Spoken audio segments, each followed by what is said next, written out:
I'm Taylor Hudak with Activism Munich, and I'm joined by investigative journalist and filmmaker Juan Passarelli. Juan recently created the documentary film, The War on Journalism, The Case of Julian Assange. So I first wanted to begin by asking you, Juan, why now did you choose to make this film? Well, I've been following the WikiLeaks story for 10 years. I've been a good friend of Julian and quite a few of the team members. I've been filming them since a few weeks before the Iraq war logs. So I think I'm the filmmaker that has the most amount of, cinema verite kind of footage of the team and Julian. And, there's a lot of typing, but there's also a lot of very interesting moments. And I've not been ready to make a film because when I started, I knew this was historical. This hadn't been done before, and I really wanted to see where it went. But at this point in time, this is critical. So I actually made this film to peel back the layers of 10 years of information and disinformation and propaganda and lies. And there's been 10 years of just WikiLeaks information. That's 10 million documents or more. There's been 10 years of 5 governments using their propaganda apparatuses to attack a single man. That's the US, the UK, Sweden, Australia, and Ecuador. This is not something common. And we shouldn't take it lightly. These governments, they have very sophisticated propaganda apparatuses, and they know how to get to the media, and the media will report on them. So what the picture that you normal people get of Julian has been distorted for 10 years. You can make anyone a monster in those in 10 years by using the techniques that these people have. So what I did was literally just explain the case, only the case, nothing else. Peel back all the layers and let's see what there is left. There is a man that in 2010 revealed 5 different publications that exposed war crimes, torture, murder, death squads, the most heinous crimes committed by the US and its allies. And then throughout these 10 years, you see lawfare. For people that don't understand, lawfare is law warfare. To keep them busy as much as they can in legal cases. WikiLeaks actually revealed in 2011 in their publication about Stratfor, which is a company, a private security company, actually is a private intelligence company, an email that suggested that the best way to break Julian and the organization was keep him busy for the next 25 years in legal cases. That was back in 2011. So the strategy had been planned already, and we knew back in 2011 there was a grand jury. Grand juries in 99.9% of the cases come back with indictment, and we knew that was coming. So when Julian is arrested, and now he's facing this indictment, which is 17 counts of espionage for exposing war crimes. He is a journalist who is a political prisoner in the United Kingdom, is being charged as a foreign spy for publishing information that relates to the most heinous crimes of the United States and its coalition partners in the wars of Afghanistan, Iraq, Guantanamo Bay files, and other things, including programs of assassinations. WikiLeaks revealed the WikiLeaks revelation ended Obama's secret kill list, where he would sign every Tuesday underneath the list of names of people that they were going to kill with a drone. They revealed how WikiLeaks helped end the Iraq War when they published one cable which disclosed how a coalition group went into a farmer's house where there was his family and his extended family and several children. I believe it was in between 5 and 7. They tied them down and they executed them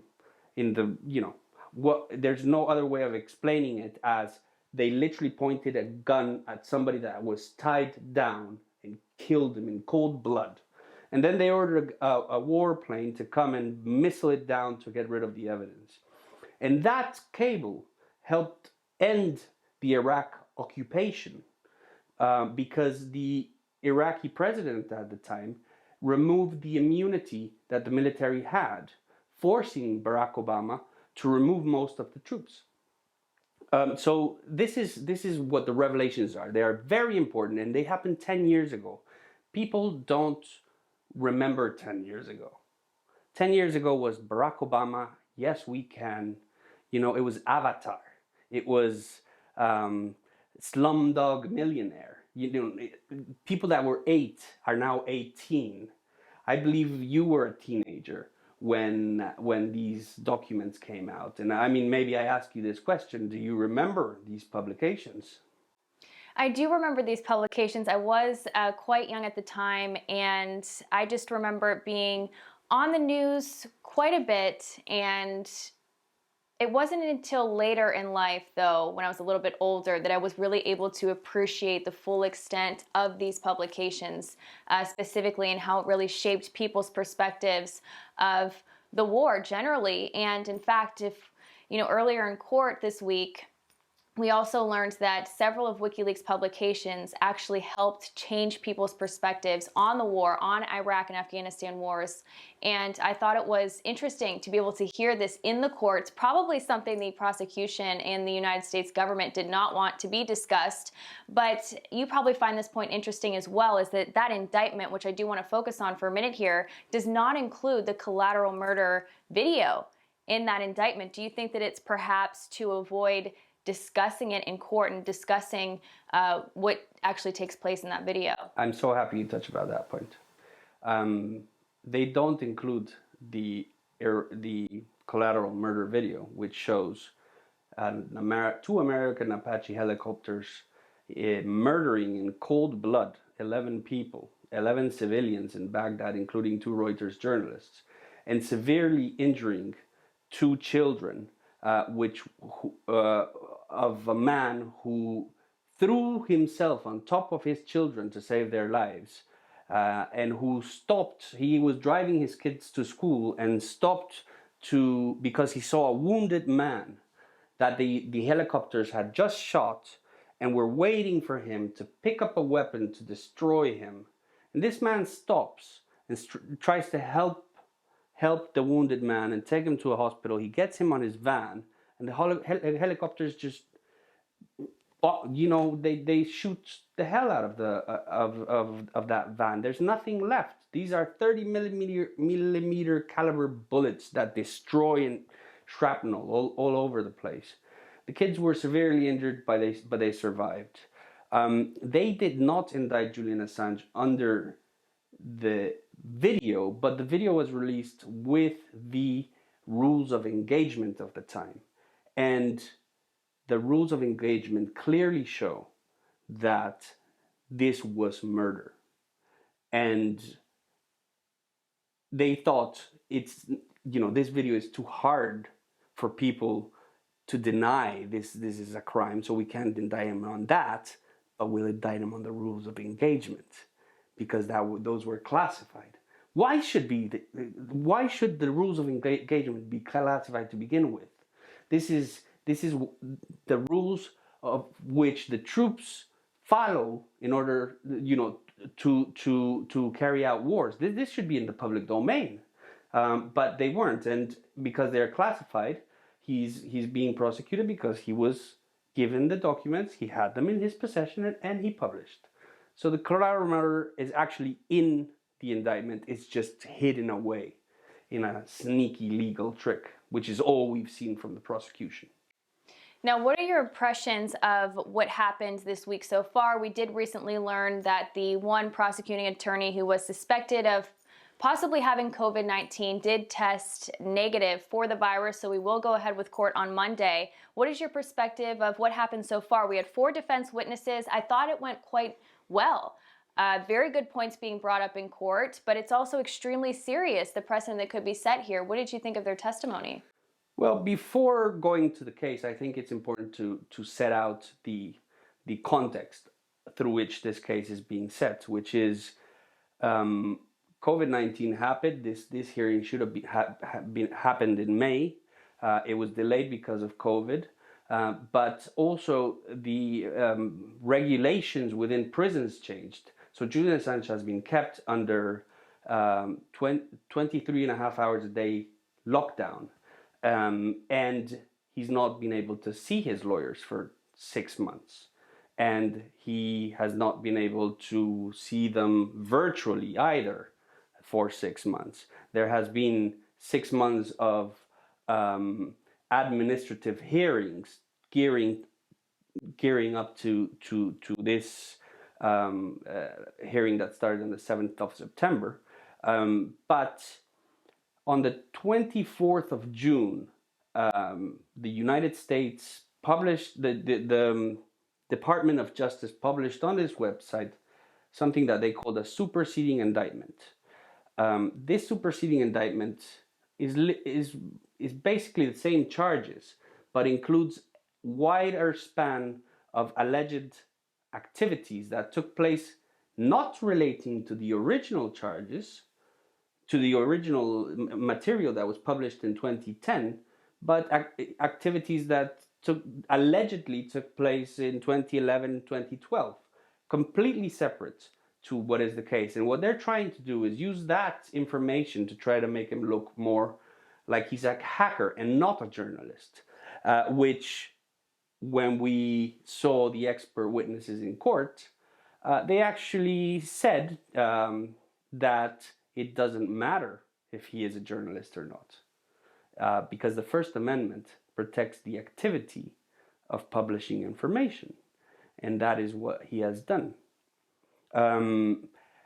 So to go back, he hasn't seen his lawyers in 6 months. Suddenly, in June 24th, they publish, but they do not hand the indictment to court. And they wait until the absolute last minute, which is 3 weeks before the actual court starts, that they hand it over to the court. And then Julian Assange does not get to read it. Exactly. And the conduct that is added into this new superseding indictment is evidence, or not evidence, but material that has been known to the public for about a decade now. It's not new information, yet the U.S. and the prosecution is claiming that this is the result of an ongoing investigation. Yeah, more tricks, and just misleading. Really, I have to call it lies, because it can't be ongoing investigation if this information I knew about in 2011, 2012. When it took place, it's public domain stuff. There's nothing new in this indictment, but there are serious repercussions as to how the evidence is presented for the defense. The defense is given 7 days to in the 14th of August, 3 weeks before the hearing starts. It's given 7 days to decide if they adjourn or not. The defense is able to talk to Julian on 2 short phone calls, and I know that they are a maximum of 10 minutes, because that's what is permitted in the prison, to discuss whether to adjourn or not. Julian is not given this document until the day before the hearing. And then when the hearing happens, they ask for the evidence, extra evidence to be removed. The judge denies it. Then they say, okay, Julian has not seen this. We have not been able to properly be instructed by our client on any means possible, and he was not even informed of it properly until the day of the court when he got to see his lawyers. So can we adjourn this until January? And the judge refused, because that has been the type of actions we have seen from Vanessa Breitzer and her supervising judge, Emma Arbuthnot, which I'm sure we'll talk about in a bit. Lady Arbuthnot has some pretty interesting ties that do put her in a situation where there's a clear conflict of interest, and she has yet to formally recuse herself from the case. She's not the sitting judge, but she's overseeing Judge Vanessa Breitzer. But like you said, we will touch on that. I do want to focus on the expert witness testimony, if you'd like. Okay, so there's been really there's been 4 expert witnesses, but there's been really 2 main areas that have been touched upon, which is it or is it illegal, whatever WikiLeaks did, and are these alleged crimes, or are these charges political or not? That has been the 2 main kind of discussions. Are they political, or is there a legitimate way for them to bring these allegations into the criminal realm? I would argue myself that there is no way that they cannot be political, because they are espionage. I mean, how is an espionage charge not a political crime? But let's stick to what the expert witnesses say. There was an excellent witness, Trevor Tim, founder of the Freedom of the Press Foundation. He's also a lawyer. He argued that when asked, for example, if it's okay to publish names of people who were put at risk, or is it not okay, or is it illegal or illegal? Prosecution was trying to lead him on. What we found was that what he said was, this is legal. There is no restriction. This protected activity under the First Amendment. And if you take away that ability for publishers, editors, journalists to make decisions as to what should be published or not, then the government has the control over the editorial decisions, and the press is supposed to put power into account, to be able to show the populations of each country what their leaders are doing in their name, with their taxes, with their votes, right? So we're talking about the fundamentals of democracy here.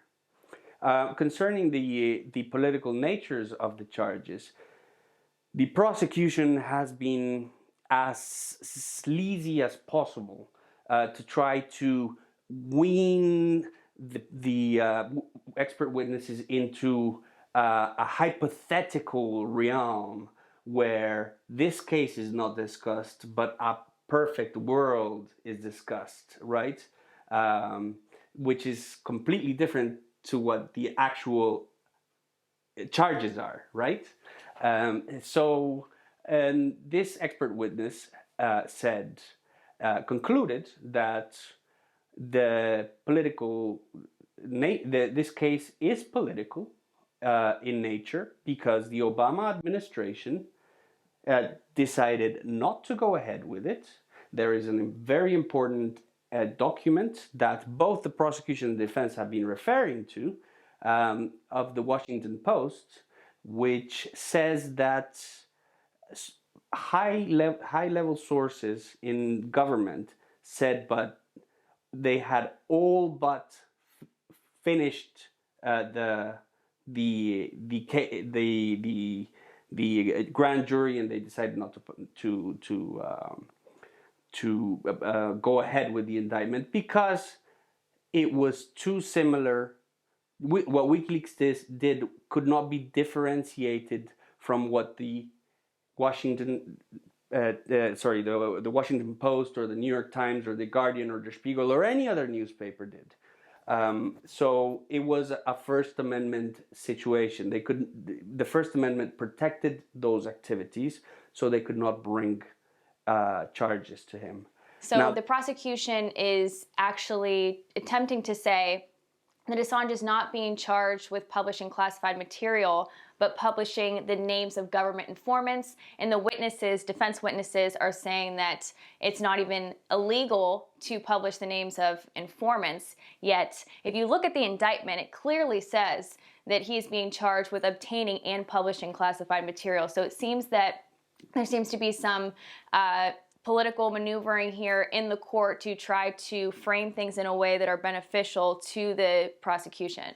Exactly. I mean, if you look at the indictment, it doesn't take much for you to understand that the activities that they're trying to say he's only going to be charged for these little things. And these little things are the secret documents that contained names of people that could have been hurt.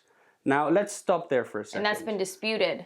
Let's stop there for a second. There was a task force by the Pentagon of 110 people that spent a lot of time spying on WikiLeaks and looking and sifting through as much information as they could to try and find one single person that was hurt by the publication of these documents. By 2013, when the Chelsea Manning case took place, Brigadier Robert Carr, under oath, he was a representative of the Pentagon, under oath stated that they could not find, the US government did not find a single person that was hurt by that material. So these hypotheticals that he keeps on trying to bring, the prosecutor, Lewis, they're not real. They're not real. And going back to this political nature of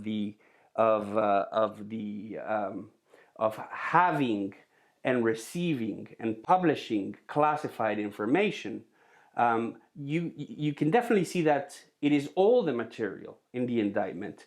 And one of the expert witnesses actually said that the repercussion of this is not only the end of journalism as we know it, because journalists receive and publish classified information every single day, but the repercussions could go all the way to readers when they get, I mean, how many times have you read a story that contained classified information? It's all in your browser history. So that means that you're in possession of classified information. You could be prosecuted. That involves every single American that's ever read a newspaper. So that's millions of people. This case is really a test to what the First Amendment is and what it protects. This is a case about democracy. Do we want to live in an authoritarian regime that puts people who publish information about what their government representatives do in prison and removes our right to know what our governments are doing in our name? Or do we want to live in a democracy where we are informed about the wrongdoings of our politicians and of the rest of the government and our agencies? You know, we'll talk about the alleged poisoning and other stuff that has been going on, but this, you know, the amount of criminal behavior that the government is trying to hide by using a classification system is huge, and it cannot be ignored. This is something that concerns the public. You know, the public needs to know that the person they elected decided to do these things, or the person they elected appointed somebody that did these things. You know, this is important democratic information. Another thing that was addressed in court was how WikiLeaks publications really helped to initiate positive social and political change. We heard from one of the witnesses on the first or second day that in his own cases, he had represented, it was Clive Stafford Smith, he had represented Guantanamo Bay prisoners. And in his cases, he would use WikiLeaks publications to help with the legislation, and then also to help initiate and put forth some anti-drone legislation in Pakistan. Once again, WikiLeaks publications were being used, and it's something that's not talked about too often. Can you talk about how it felt to hear that in court? I mean, for me, it's not a surprise. I've seen it for years, right? I knew about it for years. I mean, as I said previously, President Obama, every Tuesday on his intelligence meetings, was signing a piece of paper with the names of people that were going to be extrajudicially killed. That is, people that are going to be assassinated without a fair hearing. I mean, the United States has a death penalty in some states, but this goes way beyond. This is assassination. This is murder, and they use it. They shield it under the national security guise. But what are we doing? Are we living in a society where one person decides the fate of someone's life without actually going through due process? Is this where we have come to? Concerning the Guantanamo Bay files, what WikiLeaks revealed was that 95% of the inmates that were in Guantanamo Bay were not actually terrorists at all. I mean, there was a 13-year-old boy that was kidnapped, and then he was kidnapped by the Taliban, and then he was renditioned, which is a nice word to say kidnapped, and put in a black site, and then tortured there, and then he was sent to Guantanamo because he might know something about his captors. This is there was a lot of people. I mean, we're talking about 95% of these people that were being traded for favors from the United States, or for some sort of information, something. They were traded. These people were traded as slaves into Guantanamo Bay, where they were tortured under a CIA program that we all know about these days. And where, by the way, all of these publications, none of the perpetrators have been put even slightly into an investigation. The United States is actively stopping the ICC, the International Criminal Court, which is The Hague, from investigating war crimes in Afghanistan. The longest war in history of the United States has now been going for 19 years. And they are doing that by targeting the individuals who are actually investigating in the courtroom. I mean, the United States was a big part in creating this court back in after the Second World War, where Nazis were tried, and ever since, war criminals have been tried there, and now they're putting sanctions, and the Treasury is labeling these people the same way they label terrorist organizations. I mean, people at The Hague who work for the International Court, Criminal Court, are, in the eyes of the government, the same as terrorists. These are lawyers that work for human rights, that are labeled by the US as terrorists. This is worrying stuff. So the people that commit the crime are not investigated. They are free to go, but the people who published the information, revealed the war crimes, are being tortured, are being put in dungeons, are being defamed for years, psychologically tortured. Chelsea Manning was tortured because, according to the United Nations, Julian Assange is being tortured, and many other whistleblowers have been tortured. So Juan, I know that you are one of the people who actually knows Julian Assange personally, and you have spent time in the Ecuadorian embassy where he was staying for nearly 7 years. Now, we did learn last year that there was an illegal spying operation taking place inside that embassy. It was being conducted by the UC Global security firm. It's a Spanish security firm, but it was really at the direction of the CIA. As someone who spent time in the embassy, what was it like to be there? Let's go back in time to 2011 when WikiLeaks published the spy files. This is a collection of companies and their tools that are either military contractors or intelligence contractors or cybersecurity experts, and WikiLeaks exposed their capabilities and what were they doing and how easy it was to mass surveil an entire nation. The example that was given at the time was that there was a private company that recorded every single phone call and text message and email that was sent out or in and within the country of South Africa for $10 million a year. That is extremely cheap. So WikiLeaks knew about this activity way before Edward Snowden in 2012 and 2013. And because of how close I have been to the WikiLeaks staff and the amount of attention that I've put to all the revelations that they have done, I knew that not only them but also myself was under some sort of surveillance. When Julian Assange sought refuge in 2012 in the embassy did not have a security personnel, and one of the reasons why it wasn't needed to begin with, but when they did try to put security personnel in, the United Kingdom denied them a visa. So they needed to find a way to get security from somebody that was able to operate within the European Union.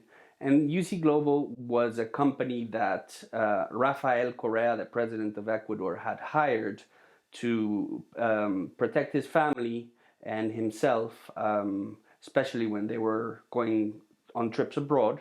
And because they were familiar and they could operate in the EU because they were a small Spanish firm, they were hired to protect the embassy. Right at the beginning, it was very clear that there was more interest in knowing what was happening inside the embassy than outside, and I could understand this, right? This is a journalist has leaked information about every country on earth that is in a diplomatic embassy, and there was a room filled with cables there, written cables. It was quite funny. That's actually where the internet hub was. So I can understand that there was some sort of fear from the Correa administration, but Correa understood that Julian Assange was facing a potential death sentence in the United States. And that's why they decided to give him asylum. At the beginning, it was a calm situation. We knew that the British were spying. That was certain. There was police presence outside, and we knew that the security services were definitely snooping in. And as time elapsed, we were made aware and saw different activity that suggested that the espionage got worse. So the counter intelligence, shall we say, the counter activities that WikiLeaks had to adopt to function were also changed as a precaution. Stella Morris has said that she told Julian that she was pregnant by writing in a piece of paper, and literally that's the way that the most secure communications were had, and they were so annoying. First of all, because half the time you don't understand the other person's handwriting, because you're writing fast and you're thinking, and there was names, dates, and other important information put there, but then you would talk. So what happens if that goes to that with that at that time, or something like that. We didn't even say the word time, we just point. So it was kind of like, and these are complicated kind of negotiations. I saw them take place a lot, not negotiations, but just plannings. But I do want to say this. The embassy was extremely small. The staff were maybe between 15 and 20 people in a very, very small flat. London flats, they're small. And this was a small flat in a very expensive area. And a lot of people working the only office that was occupied by one single person was the ambassador's office. All the other offices were shared, including the consul's office. And they had a smaller outfit somewhere else, but obviously Julian couldn't go there. There was at some point plans to buy the floor beneath to be able to expand and create a more hospitable environment for Julian. But I did see, diplomats working right beside some journalists or other WikiLeaks personnel or something like that in cramped little spaces, right? I built a little television studio for Julian Assange in a tiny office where I had like half a space of the office to kind of create a green screen and a small camera and a computer. And that's where when I discovered Zoom. I discovered it in like 2013. Because Skype suddenly stopped working. Every time Julian would say hello, blah, it would come down. So it was obvious after the 20th time that happened that there was some sort of surveillance going on there. So we changed to Zoom, and that's how So Zoom has been in my life a lot longer than most people who suddenly discovered it during the pandemic. Right. Now, I know that there was a change of government in Ecuador where Lenin Moreno became president, and that's when things started to become really bad in the embassy, and the conditions weren't like they used to be. Can you talk about that shift and how things were much different in the second half of Assange's stay in the embassy? Yeah, so by 2017, I think, Lenin Moreno gets elected into power. Soon after that, everything started changing rapidly. The situation inside the embassy started becoming more tense. Security personnel were changed, and there was always more problems with interactions, like visitors, or it was more stringent in terms of the visitors cannot even bring in a mobile phone or anything like that, which at the beginning they were allowed to, and they had to leave them at the desk. Now we know that they were photographing the SIM cards and IME numbers, and even going in through the phones and looking at emails and other private data. But when Lenin Moreno is elected, Trump's administration is also starting. Mike Pompeo gives his first public address as the CIA, head of the CIA, and honorably dedicates it to a publisher. That's kind of an honor, and he calls WikiLeaks and Julian Assange a non-state hostile intelligence agency. And actually, that's the framework that they used later on to create this legal case. But what is important is that Mike Pence flies to Ecuador. Then Mike Pompeo also meets President Lenin Moreno. And there's a negotiation, an IMF loan, and a couple of other loans, which I think amounted to something like $10 billion. Loans, not even, actual money that you don't have to give in return. IMF loans, which is giving away your sovereignty, and that Correa fought for 10 years to get rid of, There was actually 10 Democratic senators who co-signed a letter that Mike Pence brought to Lenin Moreno. I think this is the same meeting that you're referring to. He brought this to Lenin Moreno, and it was asking him to revoke Assange's asylum and his citizenship at that time. Which they did. They removed his passport without any due process. He was a Ecuadorian citizen. And then they invited the police, the British police, into the embassy. This is something that has never been seen in a diplomatic mission before. And it's a very embarrassing and black moment in the Ecuadorian history. And I guess President Lenin Moreno will have to live with that legacy for the rest of his life and whatever extra part of history he's remembered for, which I think is not going to be a lot. But Julian is then arrested, and the day after, Ecuador receives the loan, the actual money. It was essentially 4 governments who were working to persecute Assange, being the US, the UK, Sweden, and Ecuador, obviously. And the UN... And Australia. Correct, Australia as well. And the UN Special Rapporteur on Torture, Nils Melzer, found that all 4 of these governments are legally responsible for Assange's psychological torture. We've seen him in court, and he has spoken a little bit, and many people, including yourself, have said that he just does not sound the same, which is perhaps a result of this psychological torture. Can you talk about what it is like, perhaps, to see someone that you know really deteriorate? Well, I haven't seen him that much, unfortunately, because his visits are very limited. So he uses them for his lawyers and for his fiancée and kids, which is very understandable, or some high-level political figure.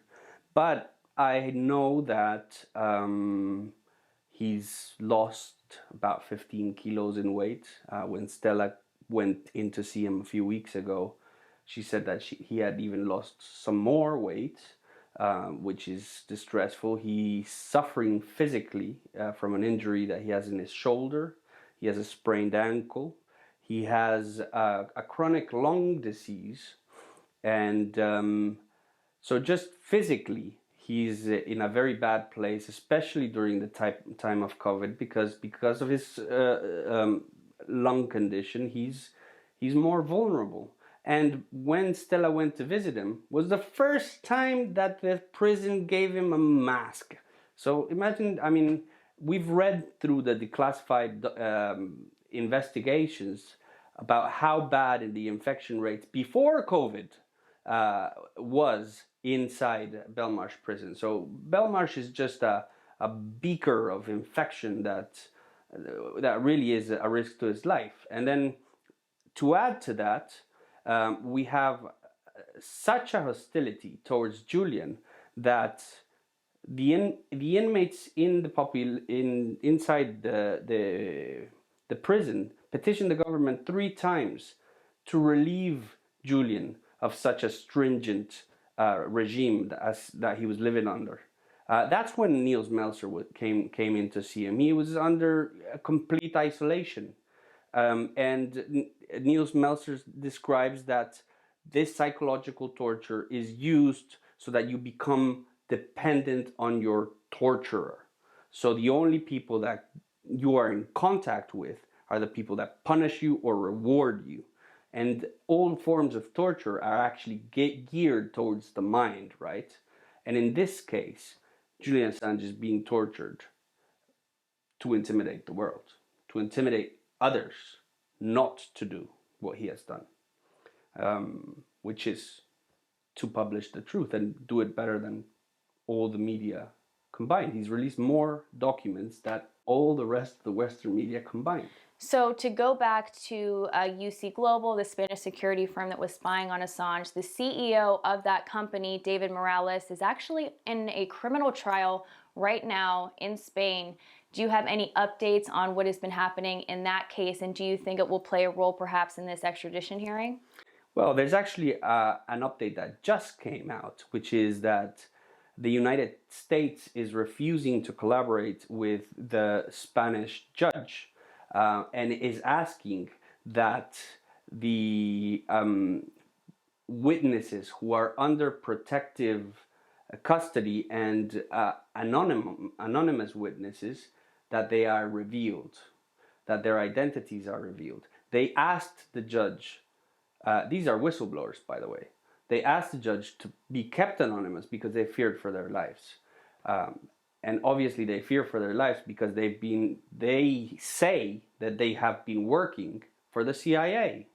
And what the judge wants is to know what some IP addresses are. Where exactly are they? Are they in a government office? Are they a home office?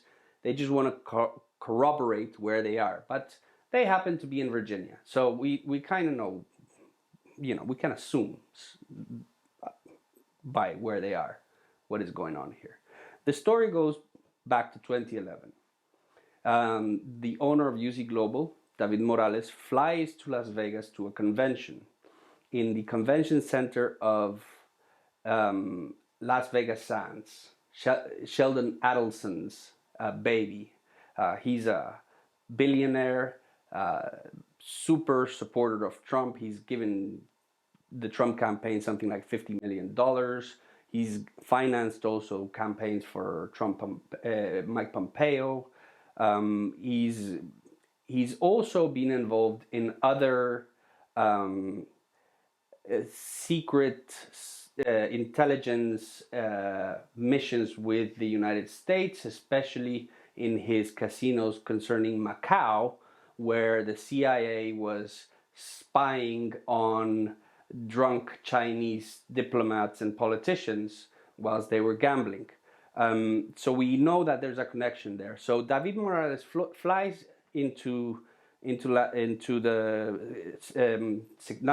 Security Convention, and he meets Sohar Lahav, which is the head of the bodyguards of Sheldon Adelson, and he makes the connection. After that, David Morales is given a contract from Las Vegas Sands to guard a ship, which was already guarded. And after that, he keeps on going month by month to the United States. And he sets up a connection to the server where all the information is kept. These are cameras. They hid microphones inside the meeting room underneath a fire extinguisher. They even put microphones inside the women's toilet because Julian Assange was having meetings with his lawyers there. So they spied on every single aspect of his life, including his lawyers' meetings. And this is very important because cases have been dropped by, for example, on the case of Daniel Ellsberg, Nixon ordered a raid on his psychiatrist office. And that was enough reason for a court to dismiss the case completely. Julian Assange has been spied for years, from 2016 up to 2018. That's 4 years, yeah, 4 years. And the devices that were used, I mean, they had laser microphones pointed at the window, so whenever you spoke, the vibrations would be they were like speakers.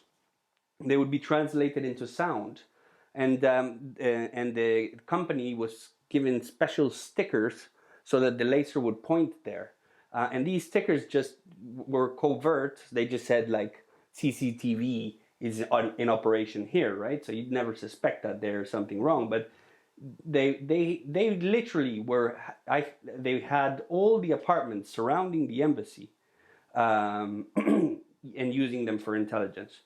And we knew that. I mean, it was obvious. The windows were always shut, and they would open a little bit. There was cars of people parked all day, just sitting around, surveilling and that type of stuff.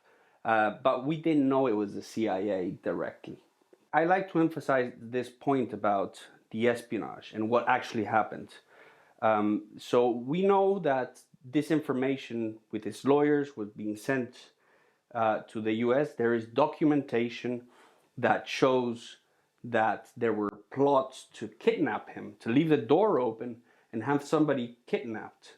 There are photos of Baltasar Garzón and Rafael Correa meeting him. So they were spying on the lawyers. The lawyers in Spain got raided and nothing was stolen. They knew that they were trying to go for a server that actually wasn't installed there. And there was a diplomat in Ecuador that had special documentation of Julian, who was going to be given a diplomatic passport, who got robbed at this point in time. There was also documentation of plans to poison Julian. And I think that this is very important to touch upon, because the United States is using the same tactics and practices that they so much criticize from countries that they consider adversaries, like North Korea or China or Russia, by, you know, planning to poison Assange. This is as bad as you can get. And people think this is like a movie, right? Because we see Hollywood movies all the time doing this stuff, but we don't see it in the real world, really. You know, the spies are kept really secret. We don't know the CIA plots until you start studying them, right? And you see all the coups and all the other stuff that they've been going on, but the normal people don't hear it. And I love to give this example. When Julian Assange was arrested, some of the workers of the UC Global came to Julian's lawyers in Spain and told them about working for the CIA. And that's how the Spanish case started. One journalist in Italy, Stefania Maurizi, incredible investigative journalist, was given a document about who was being surveilled. And that document contained my name. And I was put on a list of special targets that needed extra surveillance because I was a frequent visitor. So several of his friends, a few of the staff, Stella Morris, obviously, she was right at the top of the list, was put out there. So suddenly, in 2018, my name pops up in a newspaper. And my mom, when I send them the link, I was like, hey, I just made it to the newspaper. And my mom goes ape shit. She just goes berserk. She's like, what's going on? Are you okay? What does this imply? And I was like, Mom, have you not really noticed? I've told you 1,000 times for 10 years that I'm being surveilled. I don't talk about certain things on the phone. I never travel through America. Why do you think I get more expensive flights if I could get a cheaper one through the US? You know, it's it's that bad that even my own parents, whom I've talked to a lot about this case, did not believe me that I was I was being surveilled, and I want to make sure that the public knows that this is as real as it gets, and that human lives are at stake here. Juan, before we do close out here, I want to give you the opportunity to leave us off with one last statement and just one last final thought regarding this case and the broader repercussions we could see if Assange is extradited to the United States. Well, the first thing I have to tell people is take this seriously. This is a warning. Your lives are going to change. Your children's futures are going to change. You need to get informed about this case. You need to share this with every single person you know. This is not left, right. This is not Democrat and Republican. This is not Labour and Tory. This is not any political thing. This is our freedom to choose who we want as our leaders, our freedom to know our right to know what our representatives are doing with our name. So first of all, inform yourself and inform everyone, and then take action, because this is a political case. This is not a judicial case. We know that. It is the CIA that started this case, and now the State Department is, now Pompeo is the head of the State Department. It is a political appointee in the Department of Justice who is bringing this case forward. So this is as political as things get. And if you want your freedom, you really must raise your hand. You should donate to the campaign. You should tell everyone you know, share as much as you can, and get involved. Call your representatives. Ask for the freedom of Julian Assange and for the charges to be dropped. Juan Passarelli, thank you. Thank you very much.